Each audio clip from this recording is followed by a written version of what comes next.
right, it is Monday, which means we're going to do Monday Mirages. Goz looks back into his crystal ball over the weekend and says, is this real? Is this something we can count on happening ever again, or is it a mirage and we should never, ever look forward to it ever again? Here we go. Real or mirage, this year's Super Bowl, Super Bowl 51, is the best matchup for fans. I'm gonna go mirage.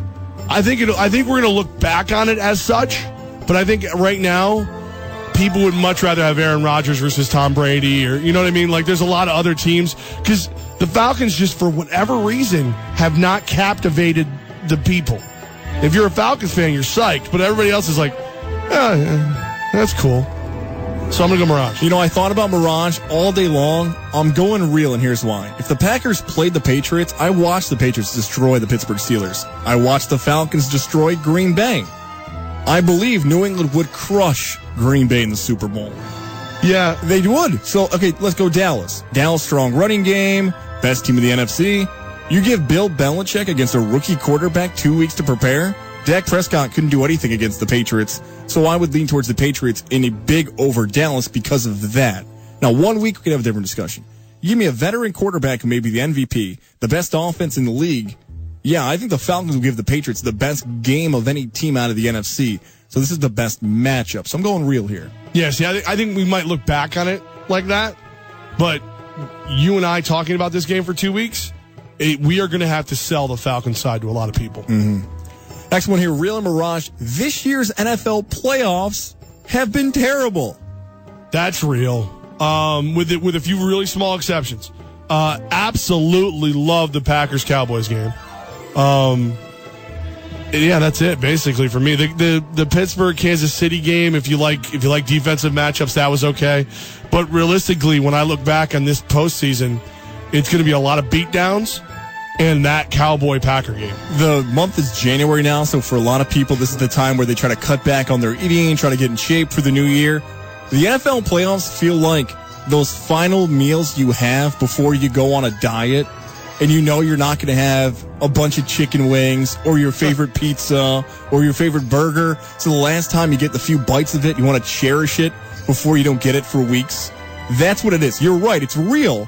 But us as football fans, we don't want to criticize the games too much because we know it's going to be gone in February, March, and we're going to be just like, please, football, come back to, I just want a burger. I just want to. That's how it's going to feel. So the answer is real, but no one wants to call it out for what it is. Well, we're in an era with so many good teams right now and so many bad teams, and the line doesn't look bold until they play each other. You know what I mean? Yeah. And that's what happened. Real or mirage, Matt Ryan proved he was the MVP of the league this weekend. Wow. I don't know, man. There's just something about what Aaron Rodgers did this year.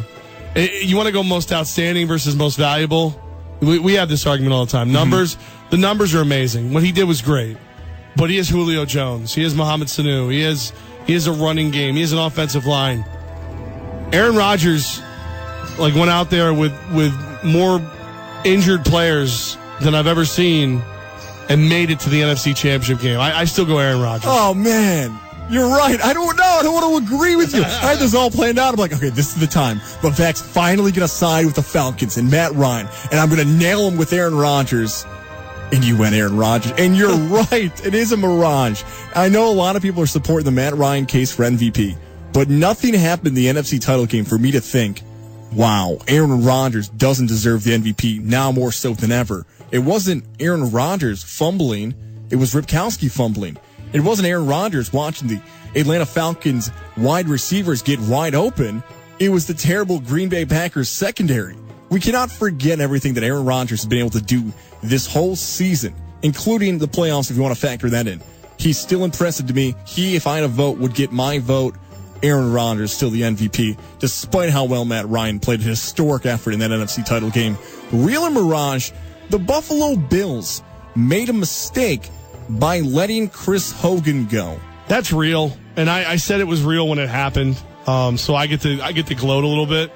I think Hogan's one of those players who's been on the cusp of being very good for a very long time, and I don't think that they had 3 or 4 receivers that were better than him. You know, and if that's really where I stand. Watkins isn't healthy enough, but he's still better, obviously. Woods, there's, they have talent, but you can't tell me they had 3 receivers better than Hogan. Wouldn't he have been that good for Buffalo with Tyrod Taylor throwing him the football? He wouldn't have been the Chris Hogan we're watching now. There's certain guys who match offenses. Julian Edelman, Wes Welker, Troy Brown, Deion Branch. We could go through the list. Chris Hogan is one of those guys. He just matches well with the New England Patriots. So I'm going Mirage because there's no way Hogan, could have had this type of impact for other NFL teams. He's in the perfect spot for the type of player that he is. I mean, it's good for him, but the Bills still made a mistake. And you asked me if the Bills made a mistake. That's real. Is Hogan in a better place? Yes. That's also real. That's also real. So it's 2 different questions in my mind, but I think we're on the same page, basically. Real or Mirage, waiting for Kyle Shanahan, the offensive coordinator of the Atlanta Falcons, is a smart move by the San Francisco 49ers in selecting their new head coach. Very real. Very, very, very real. You have been so bad since you parted ways with Harbaugh that you need to get this right. And if that means you wait a little bit and get the right guy in there, so be it. Just don't be stupid after you get him. Get him and give him time to build what he wants to build. Because if he does, you could be the next great team again. If you go, well, his assistants aren't that great, but well, of course they're not that great. You have to wait to get him. You know what I mean? So right. They almost right. Like this is a redshirt year for him after you get him. But once you have him, look at Dan Quinn. Look what he's doing in Atlanta.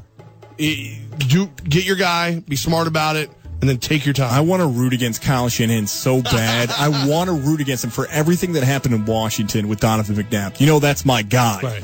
And how he was benched because he didn't know the playbook. He basically was embarrassed by the Shanahans in Washington. So I don't want to ever root for Kyle Shanahan, but this is real. If someone wants to say Matt Ryan's the MVP and you want to take that side of it, you better put Kyle Shanahan right there with him. Again, for the second weekend in a row, guys aren't open for the Atlanta Falcons. They are wide open. Right. And when someone gets wide open, a lot of times it can be somebody blowing coverage, but a lot of times it's an offensive coordinator knowing what that defense is going to do and calling the perfect plays. Kyle Shanahan deserves a ton of credit for how good Matt Ryan's been this season. Yeah, the answer is real here. And the Razzies have come out. The nominations for the worst of the worst in movies. Real or Mirage, Zoolander 2 was the worst movie in 2016. Now, it has not won yet. It's one of the nominees, but Zoolander 2 for you. I refuse to watch it. I don't even like the first Zoolander. Whoa! I don't. Ben Stiller's weird to me. Like, sometimes I love him, and other times I just cannot stand him. Zoolander is a character I cannot stand. I cannot. If it's not for what is this? Will Ferrell as ants? Yeah, if it's not for Will Ferrell as Mubatu or whatever the hell his name is, the movie's just terrible. I know people get so mad at me.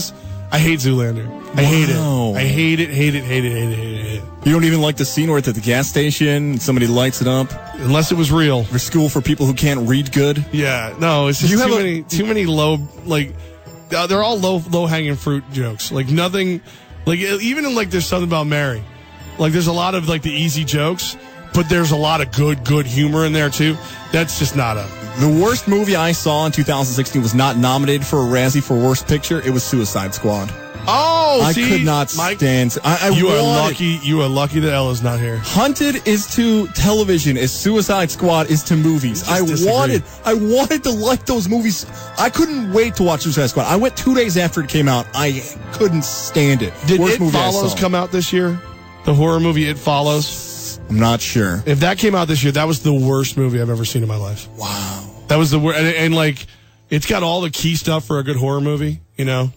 The stuff that you want in a horror movie. You know what I'm saying? Yeah. All right. You know what I'm saying? Yeah. But still, it's just like the whole thing, I'm just sitting there going, it makes, like, they never reveal why it's important. Like, you know what I mean? Like, you never get answers. So, no, that's my worst. So, but yeah, I'll assume that Zoolander 2 is It Follows came out in 2014. It Follows 2 is also coming out. Oh, my God. They're making another one? Yeah. It's still following? Came out in 2014, released in theaters March 2015, which is kind of confusing.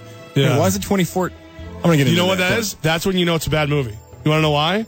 Because it's done, but they hold on to it until there's nothing for it to go against. It's a true story. It is true. A lot of movies, like they'll have them done, and they'll be like, "Well, if we release it now, it's going to the Star Wars is going to mop the floor with it. So let's hold on to it." And then like they wait for a week when it's like Trolls. You stumbled upon a theory that I actually like now. Like people who watch television shows years past of when they actually have like Breaking Bad or House of Cards or whatever. If someone said they didn't like that show in that year, I'm accepting that as okay now. Even though, like, Friends, if you start watching Friends now, you're like, man, you know what show I loved in 2017? Friends. Okay, I mean, it's still active on Netflix, so I guess I can allow that. Well, yeah, if you're going to waste your time watching it. My kid watched Friends. I can't watch I rewatched Pulp Fiction the other day. That movie stands the test of time. Yeah, it does. That's a great movie. It sure does. You want to borrow my watch?